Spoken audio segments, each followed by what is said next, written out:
بسم الله الرحمن الرحيم. يا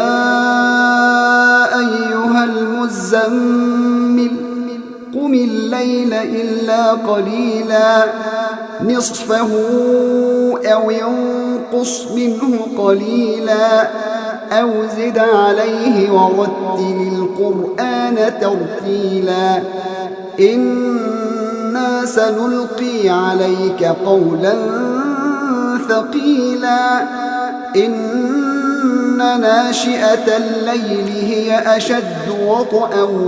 وأقوم قيلا إن لك في النهار سبحا طويلا واذكر اسم ربك وتبتل إليه تبتيلا رب المشرق والمغرب لا إله إلا هو فاتخذه وكيلا واصبر على ما يقولون واهجرهم هجرا جميلا وذرني والمكذبين أولي النعمة ومهلهم قليلا إن لدينا أنكالا وجحيما وطعاما ذا غصة وعذابا أليما يوم ترجف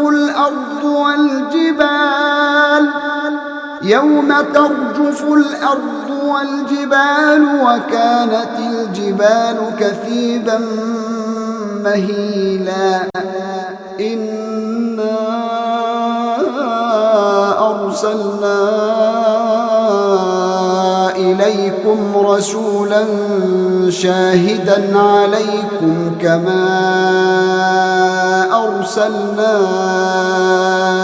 إلى فرعون رسولا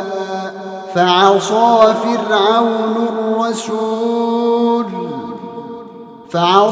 فرعون الرسول فأخذناه أخذا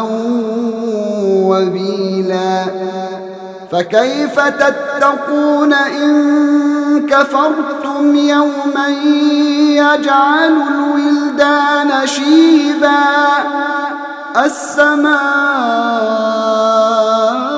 السماء منفطر به كان وعده مفعولا إن هذه تذكرة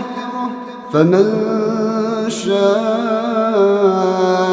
اتخذ إلى ربه سبيلا